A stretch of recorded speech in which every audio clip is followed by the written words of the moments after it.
Hey, this is Phoenix, back again with another Ultra latest releases. Today is September 26th. Let's get right into it. Starting off with, I believe, the last of the Night Terrors. Night Terrors Night's End number 1. It's a very dumb naming scheme, but whatever. It's the true finale of the Night Terrors event of the summer. If you're reading it, you can finish off with that book. Next, Batman, Catwoman, The Gotham War Battle Lines number 1. They had a free book that showed like a 10-page prequel thing to this, but you don't have to read that. This is the beginning of the book. Um, I will say, it's not the best starter of like a mini event between these two Batman Catwoman books. But the next books that do come out are a lot better. But in order to start it, you have to read this. So make your expectations, not too high of what you're reading. It's not the worst thing. Don't get me wrong. Um, but if you're reading the main Batman book right now or Catwoman, uh, you have to read this. And Chip and Teeny Howard's both on it, so it's not true horrible. It's just certain parts. I'll get to it when I make that review. um, the Riddler Year One number 6. Haven't read any of it. Um, I just let me know if you think Paul Dano's a good writer at all. I only knew him as the actor. And Stevan Subic. I know he's a good artist. Um, but let me know if this is worth it at all. This year one thing. It just doesn't look entertaining to me. Like the idea of having these, uh, the people who play the character also write it. I mean, of course, not main book, but the fact that they're writing a book to begin with is crazy. I mean, it's Black Label, whatever. Action Comics presents Doomsday Special 2023 number 1. Dan Waters, Eddie Barrows. Um, I heard this was really good.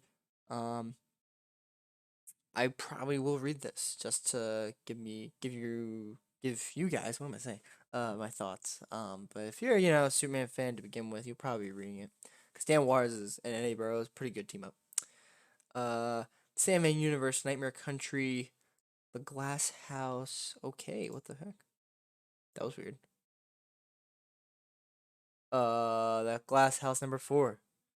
Oh yeah, cause I forgot when these books first come on the app for some reason it doesn't like load properly. I don't know. I don't know how to explain that part. Um, if you're still reading these Nightmare Country books, let me know, cause I'm just behind on a lot of Sandman stuff. It's hard. James Tynion the Fourth is not my favorite writer, and I haven't been necessarily loving the Nightmare Country stuff. It's not bad though. It adds to the Sandman universe in a good way. Um, but you let me know if you really love that Sandman stuff, if you're all in, or if you just read some of the books. Joker, One Operation Joker number 7. Satoshi Miyagawa and Kazuki Goto? Or if I butcher that name. Uh, I'm happy they're still releasing these. I saw the full Tankibon, the manga, in person. It's just fun to see that. Let me know if you're loving these books. I'm just happy that they're still releasing these as much as they can. Catwoman Uncovered, number 1. Uh, is this gonna do the same thing? Yep. I don't know what this is about. That's on my part. I guess this is just like a one-off, one-shot book. If you're a Catwoman fan, maybe Teeny Howard maybe is part of it based on the Catwoman logo is of the current run. So yeah, if you like that, then you'll probably be reading this. And then this is a short week, but Adventure Comics number 285, Tales of the Teen Titans number 85, Superman 126, The Brave and the Bold 49, Warlord 17, and Batman Nightwatch. Interesting. Overall, the main stuff would be Night Terrors, Night's End, Batman Catwoman, the Gotham War Battle Lines, um, and I would say at least maybe the Action Comics presents Doomsday Special. So yeah, Night Terrors, Batman Catwoman, and Action Comics presents. Everything else it's up for grabs depending on if you like the character and also the creative team behind it. So that's where it gets hard to promote what's worth reading, what's not.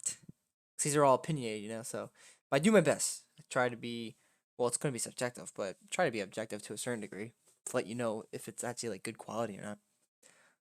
But like every week, I say read at least try one of the old books, like Warlord 17. They're still doing Warlord for probably another freaking decade. What is it?